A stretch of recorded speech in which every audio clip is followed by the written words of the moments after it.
Hello കൂട്ടുകാരെ, children's വേൾഡിലേക്ക് ഏവർക്കും സ്വാഗതം. നമുക്കിന്ന് മിട്ടുക്കുരങ്ങൻ്റെയും ബാലുക്കരടിയുടെയും കഥ കേട്ടാലോ?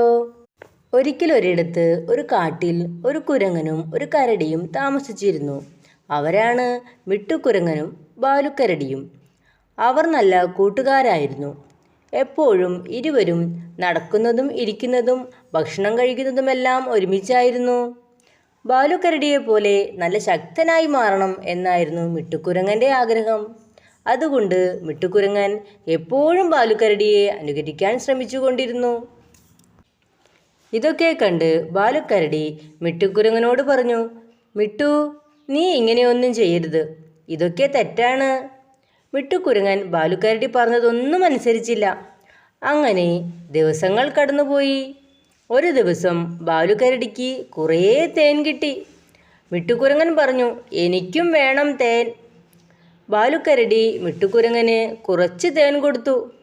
തേൻ കുടിച്ചു കഴിഞ്ഞ് കുരങ്ങച്ചൻ പിന്നെയും തേൻ ചോദിച്ചു. ബാലുക്കരടി പറഞ്ഞു, മതി, ഇനി വേണ്ട, നീ ചെറുതല്ലേ. ഇത്രയും പറഞ്ഞ് ബാലുക്കരടി ബാക്കിയുള്ള തേനും കൊണ്ട് തൻ്റെ വീട്ടിലേക്ക് പോയി. മിട്ടുക്കുരങ്ങൻ വിചാരിച്ചു, ബാലുക്കരടി കുറേ തേൻ കഴിക്കുന്നത് കൊണ്ടാണ് ഇത്രയും വലിപ്പവും ശക്തിയുമൊക്കെ എന്ന്. തനിക്കും ബാലുക്കരടിയെ പോലെ ആകണം എന്ന് പറഞ്ഞ് കുരങ്ങച്ചൻ ബാലുക്കരടിയുടെ വീട്ടിലേക്ക് പോയി. ഈ സമയം ബാലുക്കരടി നല്ല ഉറക്കത്തിലായിരുന്നു. അങ്ങനെ ബാലുക്കരടിയുടെ വീട്ടിൽ ചെന്ന കുരങ്ങച്ചൻ തേനിരിക്കുന്നത് കണ്ടു.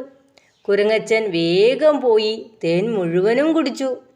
തേൻ കുടിച്ചു കഴിഞ്ഞ കുരങ്ങച്ചന് ക്ഷീണം തോന്നി. അങ്ങനെ കുരങ്ങച്ചൻ അവിടെ കിടന്നുറങ്ങി. പിറ്റേ ദിവസം ബാലുക്കരടി ഉറക്കത്തിൽ നിന്നുണർന്നു നോക്കുമ്പോൾ അതാ തേൻ മുഴുവനും തീർന്നിരിക്കുന്നു.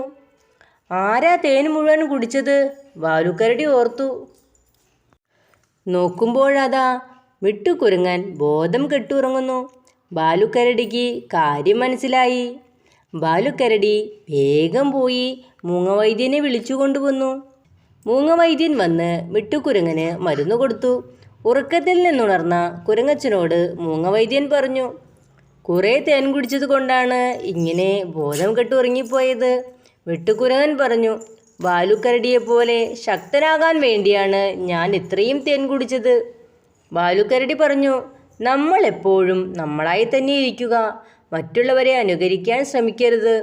മിട്ടുക്കുരങ്ങന് തൻ്റെ തെറ്റു മനസ്സിലായി. അങ്ങനെ മിട്ടുക്കുരങ്ങനും ബാലുക്കരടിയും സന്തോഷത്തോടെ ആ കാട്ടിൽ ജീവിച്ചു.